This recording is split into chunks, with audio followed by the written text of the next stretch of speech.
Hey, hello and welcome today. My name is Brianna, and as my handle states, I am also known as the Recovered Republican.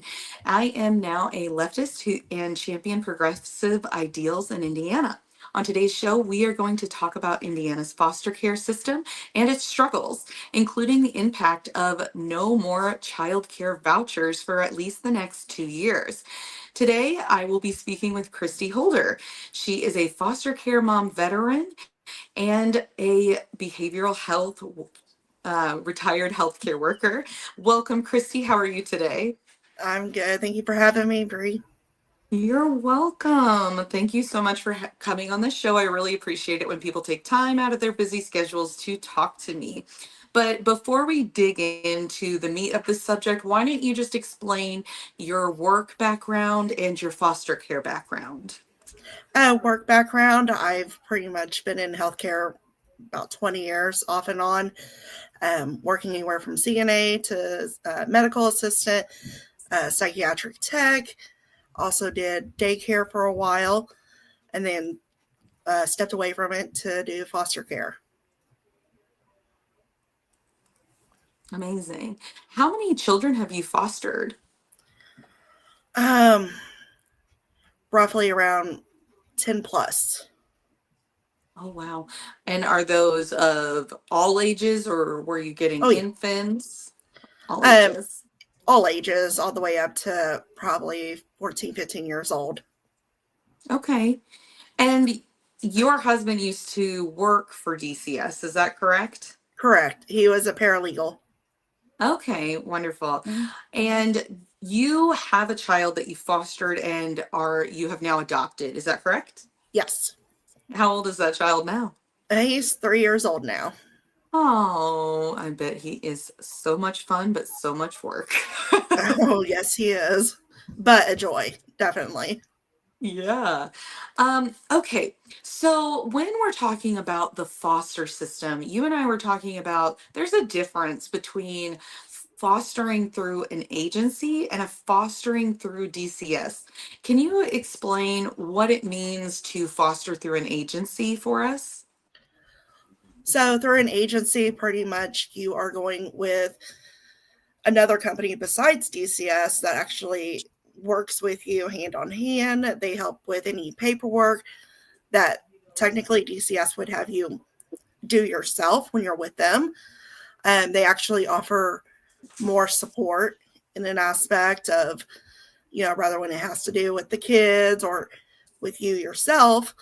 Um, and overall, they're just a good community right there of helping. And, not to get into the pay or anything like that, but it's different versus DCS. Just a lot of different things and their training hours. And when it comes to the day in life of, with the kids is completely different from DCS. Okay. When we were talking, you were saying that when you're with an agency, they are more likely to come see the child, make sure everything's going okay, not necessarily coming in for negative reasons, but just coming in to set eyes on the child as well. Mm-hmm. Yeah. Um, Go ahead.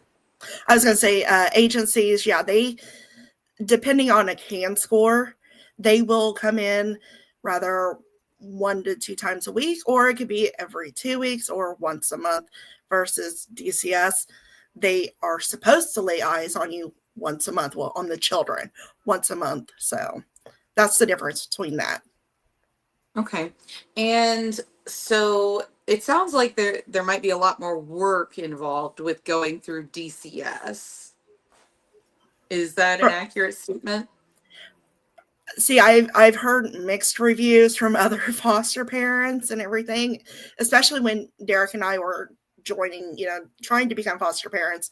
We were trying to weigh out the pros and the cons, and honestly, agency, it was more pros than cons, and Yeah. then So vice versa with DCS.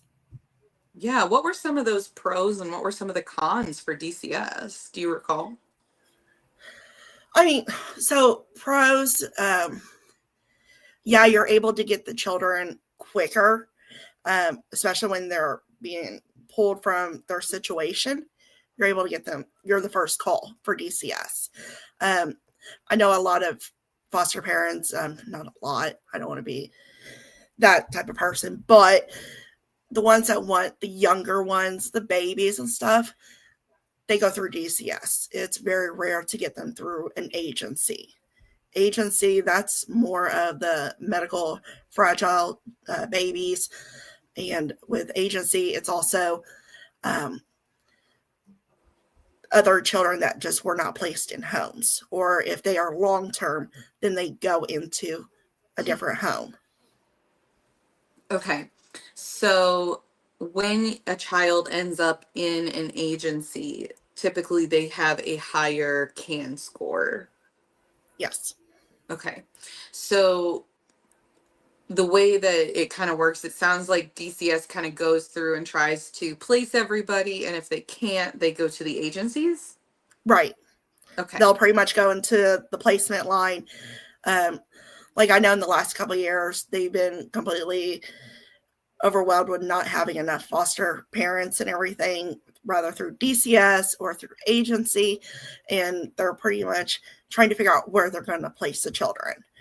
But with DCS, from my eyes, from my experience of seeing, is, the babies and the ones that are, first coming, into DCS and everything, into protection service, they go through DCS first before agencies. Okay. So what can you explain a little bit about what the CAN is? Because I'm sure people don't really know what that is. The CANs, pretty much it's an assessment of the child. For like CANs 1 is they have no medical needs. They are pretty much a normal, child that just needs to be watched. Then you have the 2, 3, and 4. It escalates on behavior, what their medical needs are. I believe CANs 4 is one of the highest, and that's like medical, I believe. Yeah, Where they need G-tube, wheelchairs, and everything else. Yeah, the way the state classifies it is therapeutic plus is the Yeah. highest level. Yeah, and I believe that goes all the way up to 7. I think Really? 7 is more of residential. Okay. Interesting. Huh. Yeah, it seems like this whole system is very confusing and it's not very transparent. Is that kind of what you experienced? Yep, all the time. Okay. And they're always coming out with new rules and everything else. So it's kind of hard to keep up with it. And then, of course, you have your FCMs that you're trying to get clarification with, and sometimes they don't even know what's going on. That's awful. And I'm sure that the people who are suffering are the children. Exactly. That's awful. Well, let's talk about some of the other problems that are in the foster care system here in Indiana. What is the biggest issue you want people to know about going on in Indiana's foster system? Pretty much the foster parents not being heard. They're being dismissed. That's one of the biggest problems. People might fight me on that one, but it's the truth. Others is, the lack of the workers. It's a revolving door. So you never know what worker you're going to have. So that way it's consistent, especially with the children in place with you. Yeah. So when you say foster parents aren't being heard, can you explain what you mean by that? What, or give an example or a hypothetical of when that might have happened? Like for example, if a child is deeply needing services and you are pleading to the FCM and even to the whole team that they're needing services, sometimes it gets ignored and they just don't listen. And when you say they need services, do you mean first step services? Do you mean services beyond first steps? It could be first steps. It could be a nutritionist, a therapist. It could be anything that you're literally sitting there telling them, hey, this is what I think the child needs. We're working with this child. It's not helping. We need better avenues for this. And they have to understand, us foster parents, we're with the child nonstop. We are the ones that are taking care of the children while their parents are, taking care of themselves so they can get their child back. Right. And when you say that they aren't listening to the foster parents, is it just that they don't end up receiving the services, or is it more to it?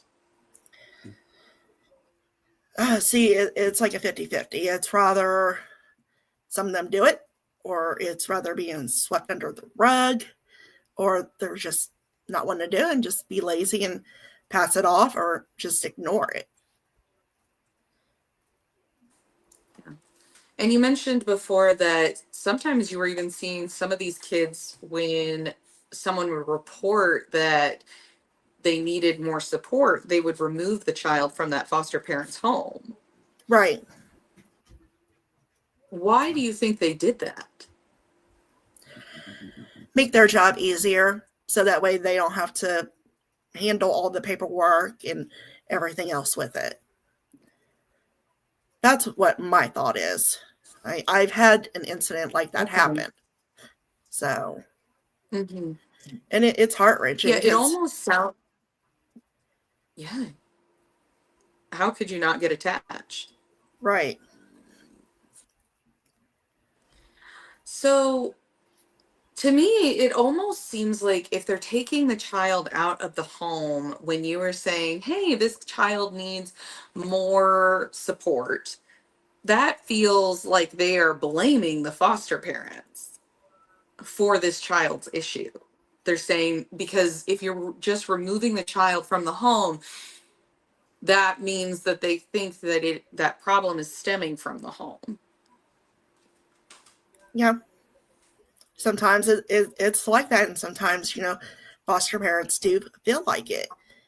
Here it is, the state put us through rigorous of checking into our lives, even back to when we're teenagers and everything, doing a full checkup, and they're entrusting us with the children, but they're making us feel like we're just babysitters.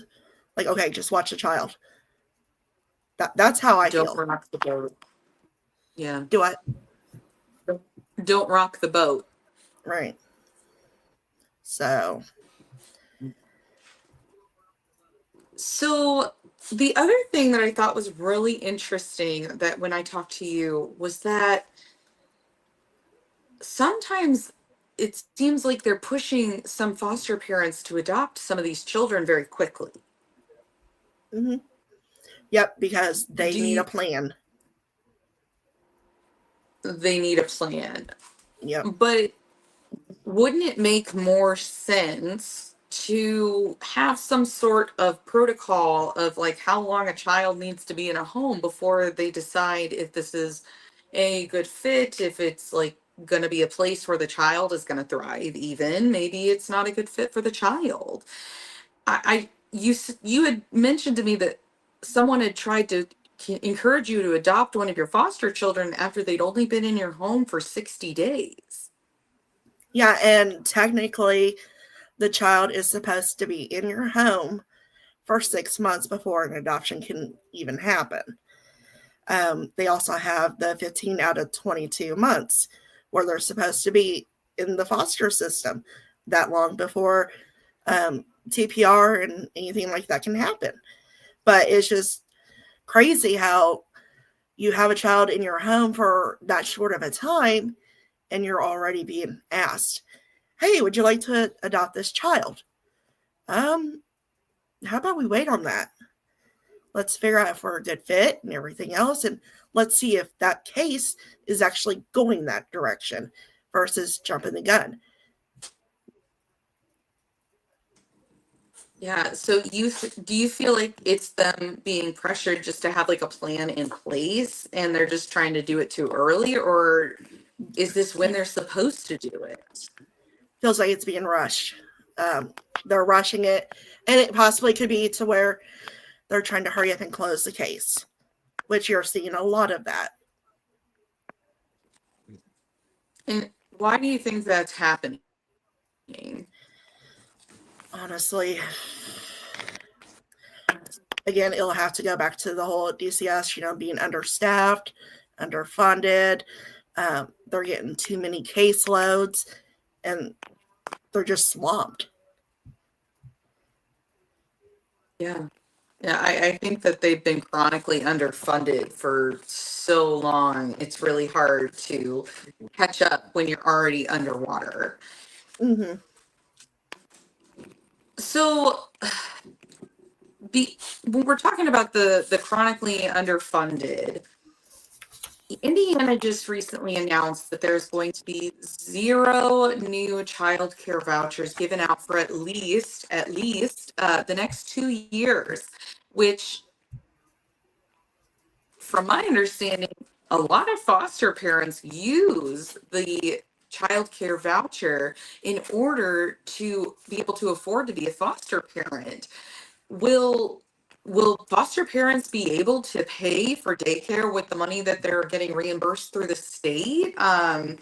Is that realistic? Or are they going to be worse off because they don't have these vouchers anymore? Honestly, I think they're going to be worse off. So realistically, you know, um, a two-income home is what you have to have in order. Pretty much is what you have to have, to be a foster parent. Um, when it's to adults and everything. Um, and the CCDF is actually helping and everything with being able to put the kids in, daycare and everything else. If they were to pay out of pocket and not have CCDF and they're only using their per diem, that's not covering it at all. It's too low. Their per diem is, and daycare now is way too much. You got daycares that are charging anywhere from $180 to I've seen close to $300 a week. And for a single child in foster care, depending on age, you're looking at a range of possibly up to $400 to $800. Oh, oh Yeah, no, so where did you go? you went away. I know. Hold on. I don't know what's going on. Technical difficulties. Can you still hear me? I can.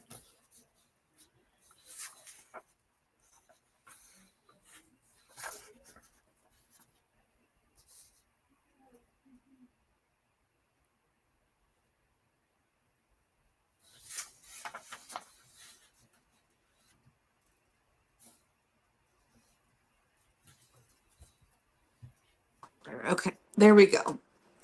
I'm back. Sorry about that. It happens. All right, where were we? We were talking about per diem. Yeah. So, for people who don't know, per diem is the amount you get per day for a child you are caring for from the foster system. Yes? Yep. Okay. And in Indiana, I pulled up the per diem through child services. And for the baseline, what I found really, really interesting about this is you get paid less money per day for younger children. I would have thought it would have been the opposite.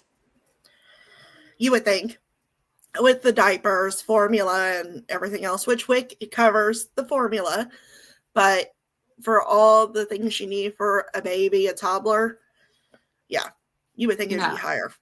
Yeah, because I was doing the math. So the lowest level of just like foster care from birth to 4 years old, it's 27 $8.01 a day, and it equals out to be like 810 something. But even in Indy, like the lowest I've ever heard of somebody getting daycare for is $200 a week. And that's still $800. So I'm like, so you have $10 left over for diapers? Like Right. I just don't see how this is sustainable. It's not. It's not at all. But you got to think about gas and everything to get them to and from daycare, doctor's appointments, visitation. If they don't have a visitation supervisor coming to pick them up. Oh, I didn't even think about that. Yeah. So, So you are they supposed to have a caseworker that takes them from like their visitations with their parents? every situation is different on that aspect. I've seen where foster parents have actually drove to do the drop off and the pickup with the visitation supervisor. I've seen where they've come to the home to do the pickup and drop off or do a meet halfway, depending on location. Interesting. Okay. So I with the low staffing though, are there just times that there's just no one available? Um, Again, it's every situation's different on that aspect. Visitation supervisors, though, they are actually contracted through a different company or companies that DCS contracts. Okay. So it's Well, not through them. that's interesting. I did not realize that. The other reimbursement thing that I wanted to talk about is that if you're related to the child, the reimbursement is a lot lower. Mm-hmm. Can you tell me a little bit about that? I believe a couple of years ago they introduced, I think it was $300 for kinship. That's for anybody that is considered a family member or a family friend that the parents have chose for the kids to go to. Of course, they have to go through the process of if it's a safe home or not for them. But last I checked, it was like $300 a month. Yeah, I that's kind of what I found on the internet as well when I was looking at that. And without vouchers, I'm just like, that's nothing. Like I Right, just I am just sitting here thinking, how does anyone afford to suddenly take on this child unless they are just independently wealthy and well off? right. And I mean, like, for instance, I know agencies, I know DCS would probably, tell the kinship, hey, it'd be best if you got licensed. And most of the time they will fast track them to where they only take those children. So that way they can get paid the stipend, get all the benefits. So they can get all the benefits if they get licensed. Yep. Okay. So what all does licensing entail? I don't know what your thing. So pretty much it's doing a complete background of your life, your work, your medical. They're doing financial look as well. Um, they're doing, of course, the CPS background check, the federal background check. I mean, they're pretty much combing through everything. They do home checks as well, just to make sure the home is safe. How vigorous are these home checks? Like, do they have a checklist? What does it involve? Oh yeah, it has a home check. It has a list where it has to make sure you have all the safety precautions for like any like knives, guns. Make sure they're put up properly. Um, Making sure you have smoke detectors, fire extinguishers. Making sure like if there's a pool that it has like a gate or something around it or the proper cover for it. Um, Also, if you live out in the country or something, if there's a lake, making sure that there's a fence between it, checking if you have animals, if they're all up to date on shots, um, checking to make sure like your vehicle and everything is registered, everything's up to date. They do run background checks on your children too. So if you have, Interesting. yeah, if you have children in the home, so anybody that's in the home, they're getting checked. I find this so fascinating because you just listed a lot of things that sound like quite a big financial investment before you're even licensed. In which they do help provide some of the money for it or reimbursement. Is there a limit to that? That I'm not sure of. So Okay. Uh, Just a question because I was just like getting those safety equipments, getting a fence. yeah, That's a huge investment. That could be easily $10,000. right. So and also you can't forget fingerprints and all that stuff. So Oh yes, that's not cheap either. right, So and I also find it interesting because I mean, if you're having a child, you don't have to go through that. right. So is that part of the problem? Is it that parent is that why our foster system is so overrun and underfunded and understaffed? Is it lack of education for parents or potential parents? Part of that as well is an issue. Are there is it a lot of different things? What do you think are the biggest issues of why our foster system just isn't working other than non-funding? Non-funding, also the revolving door of FCMs. That's a big one because you have these kids in your home for 6 months to a year or more, and if they're constantly getting new FCMs, then they're already having it as bad, in their own life, and having to trust or not even be able to trust this person coming in that's supposed to be helping them to rather get reunified or if it has to go the other way. That's one of the biggest issues is the turnaround of how they're just not keeping staff. Is that playing into some people getting reunified maybe too early, or maybe they shouldn't be reunified? I'm I, just curious if we're having a revolving door, there has to be things falling through the crack. oh yeah, they're falling through the crack horribly. I mean, horribly.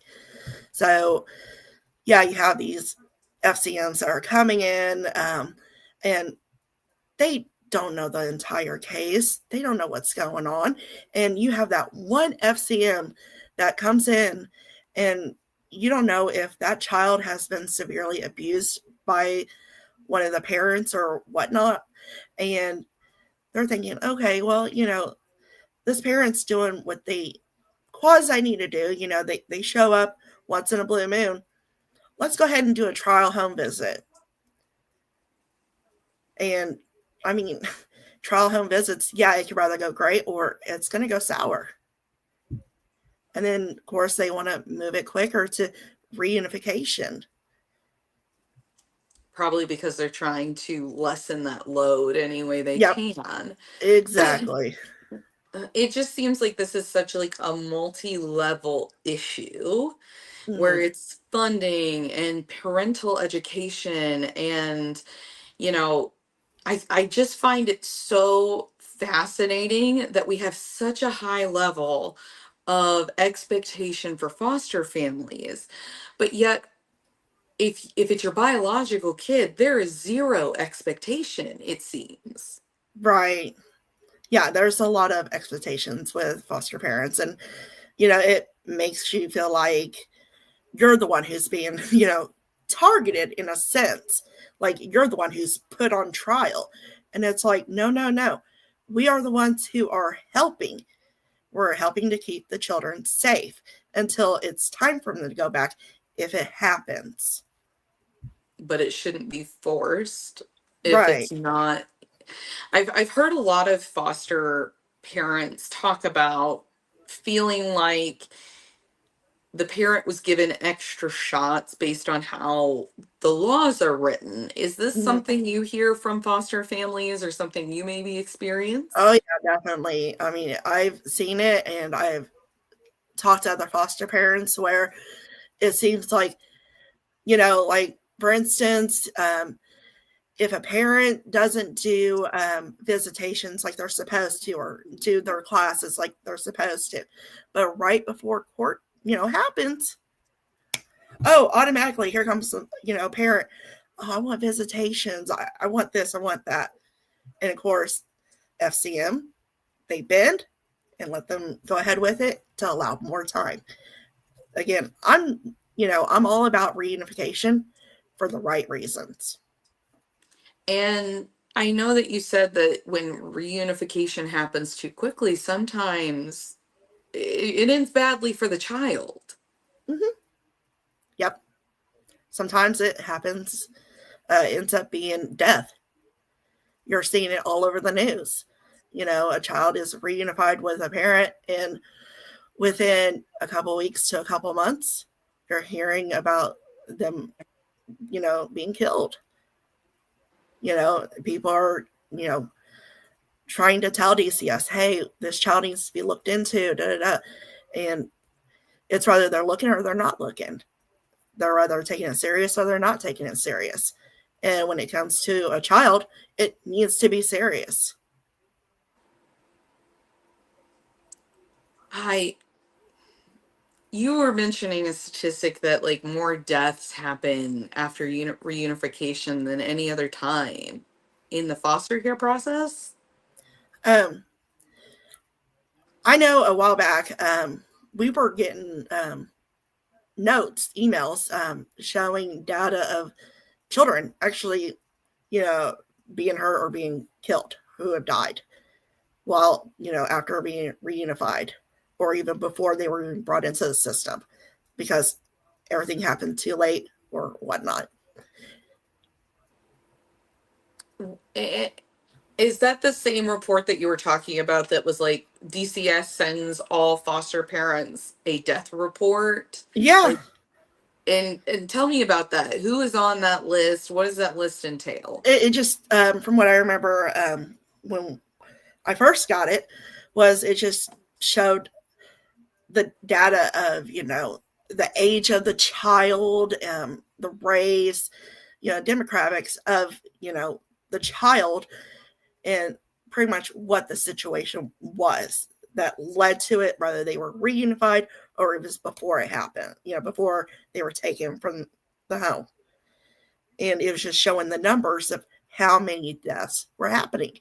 And like I was talking to my husband, I was like, I get why they're sending it to us, just to, so that way it shows us what's really going on in this world. But at the same time, this should be going, to the legislative, having laws put in for this. They need to do something. Yeah, I just don't see the point other than trying to keep foster parents to continue fostering. Why they would send that to foster parents? Like you're saying, it makes sense to send it to legislature Hmm. and try to correct some of these problems. Right. But I'm not exactly sure what the purpose of sending this to the foster parents is. No idea. Do they But do they tell you any reason? never questioned. So it's like you see it and you're like, okay. Well, and of course, me and my husband, we discuss it and we're sitting here like, what can we do as foster parents in regards to this? So, Yeah. Well, I think that brings us to the question like what can normal people who aren't foster parents do about this? Like what can we like what I'm not a foster parent, but what can I do to help? I mean, if you're wanting to help, obviously, foster parents are always looking for respite, for just somebody to take the kiddo for a couple hours, a couple, overnight or whatnot. You can always contact an agency to get licensed just to be a respite parent, and that actually helps a lot. I know there's other foster closets, donating. There's other charities that actually help with foster care, and you can do it that way. Getting involved as a CASA through your county would be able to help as well. Can To you be explain able, what a CASA is for people who don't know? CASAs are pretty much another set of eyes for the courts. They go and see the children, interact with the children, update. They'll update the attorney, let them know what's going on. They also are involved in like the team meetings with everybody, just all around. They're considered part of your support group. Awesome. Okay. So when you say like foster closets, you mean you can donate clothes, right? Yep. Okay. Clothes. You should be able to do clothes, like cribs, anything for like babies. All you have to do is give them a call, and they should let you know exactly what is needed. Oh, I bet that's honestly like that's probably a great thing for people who have kids that are getting off of like G tubes to do as Yeah. well. Actually, now that you're saying that, I will remember this for the future. Um, but you are also starting something new and exciting. Tell me about what your new project is. Um, Pretty much, I am starting a podcast with my husband. He actually has Hold Him Accountable, and I am pretty much running off of it as my own side of. Hold on one second. Of Hold Him Accountable, Breaking the Silence. Sorry, just made the name. I've been trying to figure out what kind of name I wanted to do with it because it's been on my mind for a year. I was always considered the big mouth in foster care through my agency because I don't know when to stop. But yeah, Hold Them Accountable, Breaking the Silence. It's pretty much, I'm wanting to give foster parents a voice. A lot of them, they cannot talk at all. They cannot voice their opinions because they're afraid of repercussions of, having a child taken away or, something. And Yeah. that's why, pretty much I had to wait until our license ended so that way I could get this going because I didn't want to, have them come after me or anything. But I just want to be the voice of the foster parents and also the foster kids. You have them aging out as well. You have ones that are teenagers and they need to be able to speak. I would love to hear some people who have been through the foster system on your podcast. That would be very interesting, I think. I'm not doing it just in Indiana too. I'm going throughout the United States. I I've love it. actually met quite a few foster kiddos that aged out throughout the states. That I think their stories could be very powerful. I Mm, think this is why I wanted to do this because I think that the foster care system is so it's people nobody talks about it ever and its right, problems. You never hear it talked about until somebody dies. And I'm like, it's too late at that point. right. Yeah, We exactly. Yeah, we need to be talking about it now. It's a problem. I know in Indy where I live, there are always signs that they're like, become a foster parent. But I think that the real problem is people can't afford to have children, even foster children right now, especially with the vouchers going away. Oh, absolutely. Yeah. I mean, with the vouchers going away and it being held off to what, 2027? Um, 20, is I it thought it was 2028 they were going to revisit it. I thought it was 2027 from what I Maybe it read. is. It changes all the time. So, because I even Well, heard yes. 2026 at one time, but it's like with that, it's making it really, really hard, especially with, the babies and the toddlers and everything else, because you got parents or foster parents that are going to have to either quit their job or, switch shifts or just find a different job. It's crazy. And the kids are not able to get into a home, a foster home. They're having to sleep in the office or go into a shelter. And then you also have other homes, for emergency placement that will only keep a child for, 24 hours to a week, but then they have to go. Mm. So it's So going to they're be really probably hard. just hopping people around And constantly. and that's not good for the child at all. No, of So, course not. Can you imagine like what their attachment must be like or lack thereof from being moved so frequently? right, the attachment issues and trust issues and everything else. I just feel so horrible for these children and because so many of them have seen horrific things Hmm. and have been treated horribly. And it's like they're a kid. They didn't choose to be here. Like why is it so hard for people to be like it's a kid, they deserve food, they deserve shelter, they deserve love Stability. and stability. That's Yeah, the big one. Stability. and then people want to complain about people not being productive citizens. It's like I'm sorry, if that was your upbringing, I don't know how you're going to be a productive citizen. Right. That's so much trauma at such a young age. I just don't even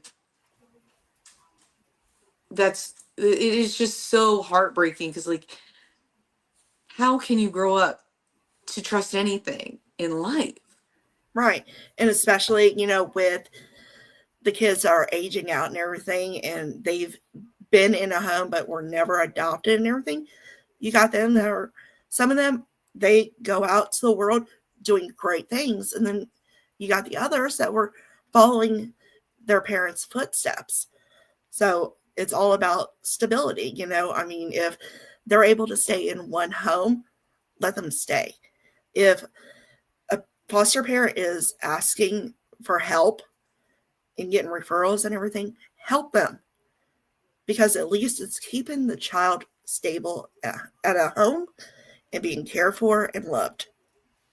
Yeah, I think that we really need to push the legislature, especially in Indiana for sure, to make some policies and laws that create more stability for these kids. Yeah.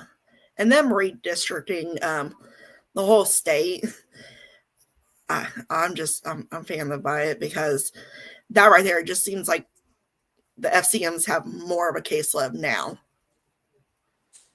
and everything's going to go through, crack and all that other jazz. It's just, it's not good. No, it's not. So it sounds like if people want to help to sign up to be a respite parent, donate clothes. I've heard donating suitcases as well is helpful. Yeah, suitcases, backpacks, because a lot My of these kids, families. yeah, they carry trash bags or, grocery bags. So they really don't have nothing.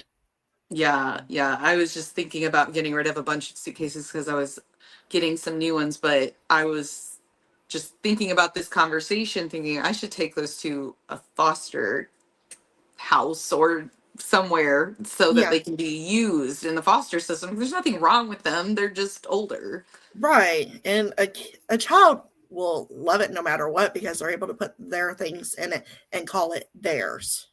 Yeah, I am happy to give that to a child. They can have it. Yeah. Um, but is there anywhere people can find you yet? Should they go follow, hold them accountable if they're interested in following you for your podcast? Yes, as of right now, they can go follow my husband's podcast, Hold Him Accountable. Come January, that's when I'll be launching my podcast. So, I am so excited for that. Well, that is all the questions I have for you tonight. Thank you so much for coming on. It has been very enlightening, and I am so happy to get this information out to more people. not a problem. Thank you for having me. Of course. Well, you have a wonderful night, and we will talk again soon, I'm All sure. right. Sounds good. Have a good one. Bye, everyone.